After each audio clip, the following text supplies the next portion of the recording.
Ted Child's name is synonymous with British television, and he is respected throughout the whole of the world. Within the profession, he's absolutely revered. Ted is a very, very great talent as a producer, as a writer, as a director, as a managing director, as a creator of series. I've known Ted Childs for about 25 years, and I remember the very first time I mentioned Ted's name to my father. I said, I'm going to work for Ted Childs. And he said, not the Ted Childs that made The World at War. And I said, yes, it is. He said, oh my God, then it's going to be fantastic. He's so highly respected in the profession that he will always get the best writers, producers, directors and actors to work for him. There's a wonderful picture I have here of Ted and John and Jack Gold, one of our very best directors, and Chris BURT, who is also one of our best producers. Those were the sort of people that he always worked with. I mean, the wealth of different drama he was doing, and the spread was wonderful. Time without number, I've said, what are you doing? And he said, well, you know, just working on some programme. He's responsible for things like Inspector Morse, the wonderful Inspector Morse, Cavanagh QC, Soldier Soldier, Goodnight Mr. Tom, wonderful. I didn't know that he'd been chairman of BAFTA until it slipped out. The awards, various industry and professional awards that he got, these were never mentioned in our meetings. All those things were very popular, as you know, the Cavanagh and the Morse, for instance, those series. And Mr. Tom, as it turned out, was also enormously popular. So you had a touch, a knowledge of where the market was. I really came close to Ted on The Sweeney with John Thaw and Dennis Waterman. He was the producer, I was the supervising editor. There are great stories that Ted will tell of when he was directing things like The Sweeney, and he would have to stay up all night and rewrite scripts. Making the scripts work, he was absolutely brilliant at. A real knowledge of how you cut scenes around, you change scripts around, and the knowledge of working with good writers. I think many of the series that Ted actually made over the years were his own ideas. He's absolutely in the moment. I mean, Sweeney, I think I'm right in saying, was the first to be done on film, which is what gave it its pace. Ted was great at ideas. It was him that realised that more should be 2-hour films, which was a big gamble at the time, so he took a lot of risks in his career and full of fantastic ideas. The last time we worked together was on Lewis. And action!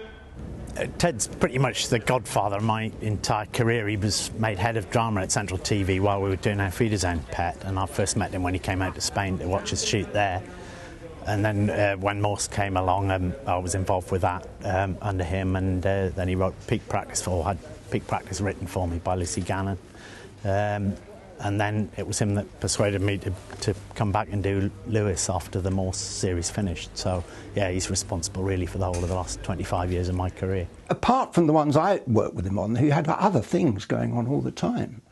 Nurturing, as I say, discovering writers and bringing them on, and discovering producers and bringing them on. I'm now working on a lovely period drama called Lark Rise to Canford. Ted made me into the producer I am today with his creativity, his intelligence, and he just taught me how to do it.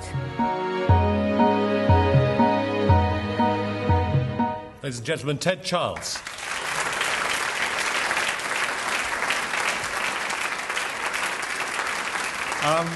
Ladies and gentlemen, I feel a total fraud standing here today because having seen all the worthy and inspiring things that the other recipients of awards have undertaken, all I can confess to is knocking out a few television programmes. I'm delighted that the university is seen to give me this award, not least of all because it might be argued that I'm well past my sell-by date. Give or take a week or three, I first came to this university as a student exactly 56 years ago. And for me, a working class lad on the make from East London, it was an awfully big adventure. Nottingham was then, I think, the only campus university outside Oxbridge, and the university park, and it was more park than university in those days, was decked out in its full autumnal glory, and I, as a naive romantic, thought it was all wonderful. With hindsight, I probably chose the wrong course. I certainly didn't work hard enough, but I had a very good time here, and I made friendships that have lasted me a lifetime. I wasn't an academic high achiever, but the degree I did get afforded me a vital passport into a career I've enjoyed. Both my parents left school at 14. Like many others of their generation, they suffered hardship and economic deprivation. But they were both aware of the value of higher education, and they made sacrifices to ensure that I availed of it. In the then borough of West Ham, I had a very beneficent local education authority, with the result that coming here was not a material hardship for me. And I do worry a bit, frankly, now, with it being very difficult to go to university, it being far more expensive than it was in my time, that people from my sort of background will still be able to come to universities like this and still avail of all the opportunities that were given to me. Well, don't want to get too serious. Thank you very much.